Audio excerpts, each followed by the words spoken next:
नमस्कार दोस्तों। और इस वीडियो में हम बताने वाले हैं जनजातीय समाज के बारे में। और इस जो ये वीडियो जो बनने जा रहा है, इसमें मेन मकसद ये होगा कि किस तरह से जनजातीय समाज पर क्या प्रभाव पड़ा और अंग्रेज का क्या प्रभाव पड़ा और शिक्षा लेके क्या प्रभाव पड़ा और इसका आर्थिक शोषण जो रहा इसका, किस तरह से अंग्रेजों ने इसका शोषण किया और इसका रहन सहन क्या था, इन सभी को हम इस वीडियो में हम देखने वाले हैं।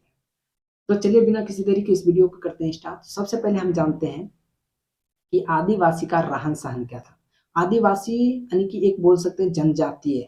जनजातीय हम उसको बोलते हैं जो जंगलों यानी कि उसे आम भाषा में हम क्या बोलते हैं, आदिवासी बोलते हैं। तो आदिवासी का जो पूरा जीवन शैली था वो जंगलों पर निर्भर था। वो जंगलों से लकड़ियां काटते थे, वो खेती करते थे, पशु के लिए चारा उरा जितने भी काम होते थे वो जंगलों से किया करते थे। यहाँ पे एक आता है खेती करने का। खेती करने का दो जगह था उसे मिलता था, एक समतलीय जमीन मिलता था, एक पहाड़ी इलाका मिलता था।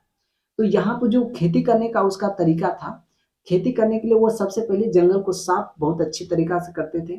उसके बाद वहां पे खेती करते थे और 3-4 साल वर्ष के बाद जब वो खेती का उसका जो उपज का जो क्षमता है वो जब खत्म हो जा उर्वरक क्षमता जो खत्म हो जाता था, तो वो फिर दूसरे जगह का तलाश करते थे और वहां पे खेती करते थे। और उसी तरह से फिर वहां का जब खत्म हो जाता था फिर उसी जगह वापस आ जाता था। और इस तरह से अदल अदल बदल करके खेती किया जाता था। और इसी खेती को हम बोलते हैं झूम खेती। और इसे कृषि घूमनी कृषि विधि भी कहते हैं, यानी कि घूम घूम के खेती करना। एक है यहाँ से गए यहाँ, यहाँ से फिर गए यहाँ। तो आदिवासी इसी तरह से खेती किया करते थे।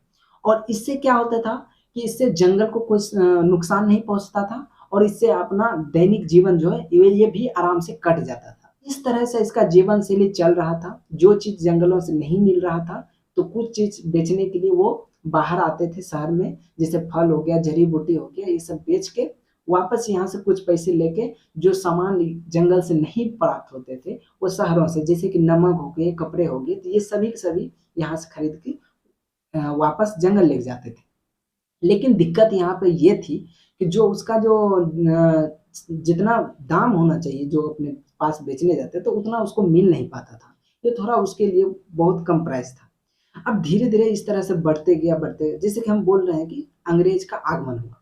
अब यहाँ पे अंग्रेज का एंट्री इस तरह से होता है कि अंग्रेज का मेन मकसद था क्या, इन जगहों पर अपना लगान वसूल करना। तो यहाँ पर अंग्रेज आते हैं और अंग्रेज का कहना यह था कि जो आप खेती कर रहे हैं उसका आपको लगान देना पड़ेगा। तो यहाँ पे आदिवासी बोलते हैं कि मैं लगान क्यों दूंगा, ये जमीन मेरे पूर्वजों ने कई सालों से यहाँ पे बुनते आए हैं और ये खेत मेरा है, सफाई मेहनत सब कुछ मेरा लगा है, तो मैं लगान क्यों दूं। तो इसका कहना था आदिवासी का। लेकिन जो अंग्रेज थे उन्होंने क्या किए थे, सरकारी दस्तावेज पे इन सभी का जमीन को दर्ज कर लिया था और उस हिसाब से वो अंग्रेज जो है उससे लगान लेने के लिए आए थे।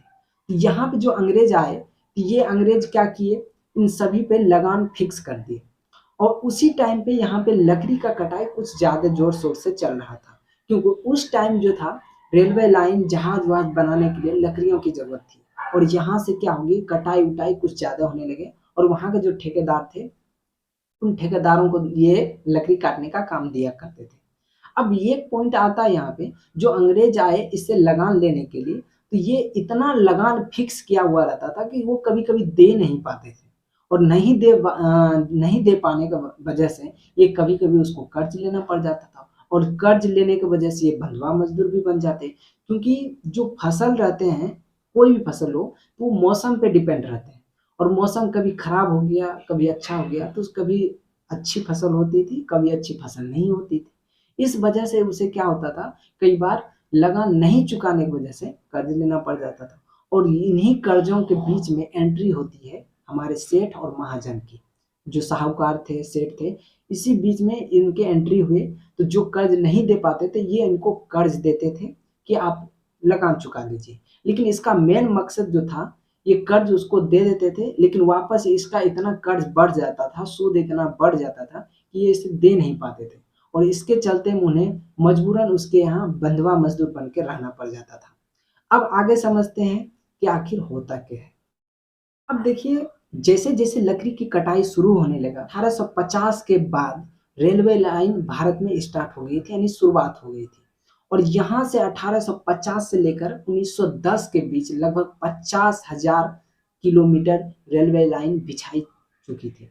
और यहाँ पे हुआ क्या, और इस तरह से तेजी से जो कटाव हुए जंगलों का, तो यहाँ पे जंगलों के लिए एक खतरा बन गया।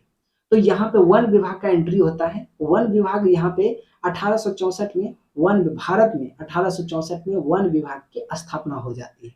और इसी समय अगले साल 1865 में यहाँ पे जो है वन विभाग अधिनियम भी यहाँ पे शुरू हो जाता है। वन विभाग जो अधिनियम थे, ये कानून जो है, इसमें सबसे ज्यादा प्रभाव पड़ा आदिवासी पे। ऐसे अधिनियम बने, एक कानून और 1878 में। ये जो कानून आए, ये बहुत ही खतरनाक कानून आ गए आदिवासी के लिए। अब इस कानून में ये जो था जंगल था, वो रिजर्व कर लिया, अनिखित कर दिया, यानी कि रिजर्व कर लिया, रिजर्व में आ गया, ये सरकारी क्षेत्र में आ गया। और इसमें लकड़ी चुनने या चराने उड़ाने की ऐसी जो कानून व्यवस्था थी, ये पूरे के पूरे तरह से इसके हाथ से फिसलता हुआ चला गया, आदिवासी के हाथ से। अब वो सही से अपने जंगलों में जो अपने घर बनाकर रहते थे, तो उसको रहने के लिए उसको दिक्कत हो गया। तो इस तरह से धीरे धीरे क्या हुआ, आदिवासी का जो था परेशानियां कठिनाइयां बढ़ते चला। और वो अब जंगल में सही से रह नहीं पा रहे थे, उसको काम नहीं मिल पा रहा था। जैसे वो लकड़ी सब काट उठ के अपने जंगल से फल उल खा रहे थे या कुछ जो खेती उगा रहे थे, तो वो अब सही से कर नहीं पा रहे थे, क्योंकि जब से एक नियम आया तब से इसके लिए ये दुविधा बढ़ती चली गई। अब देखिए होता क्या है, तब जाके ये आदिवासी जंगलों से बाहर निकलना स्टार्ट किए। तो काम की तलाश में जंगलों से बाहर निकलना स्टार्ट किए। जो रेलवे लाइन के जो जहाज वहाज बनने का या कटाई उटाई चल रहा था लकड़ी का, तो वो ठेकेदार किया करते थे, तो उनके पास जाते थे और वो जाने के बाद काम पे लग जाते थे। और जितना उसको चाहिए मजदूरी, उतना उसको मिला नहीं करते थे।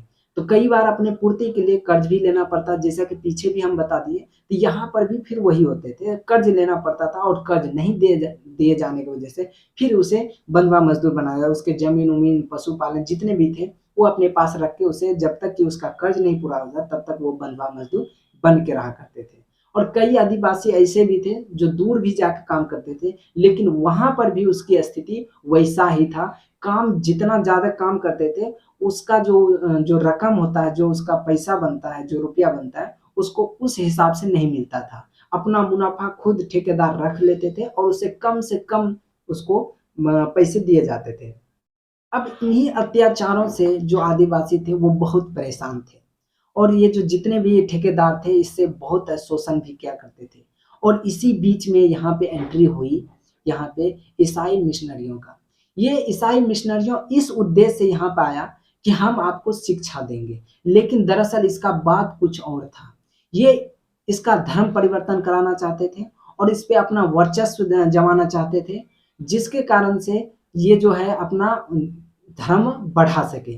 तो यहाँ पे होता भी वही है। ये जब ईसाई मिशनरियां जो आते हैं, तो ये इनको अपने धर्म के बारे में, जो होते हैं आदिवासी का धर्म परंपरा जो रहते हैं, इसके बारे में बड़ा भला करते हैं। और इसको एक लोभ देते हैं कि आपको जो महाजन है, सेठ है, ये सब जो जितने भी जो बात बोल रहे हैं, हम इनसे आपको बचाएंगे। ये इनको इस तरह का लोभ देते हैं। और इस तरह से उस पे शोषण भी करते थे।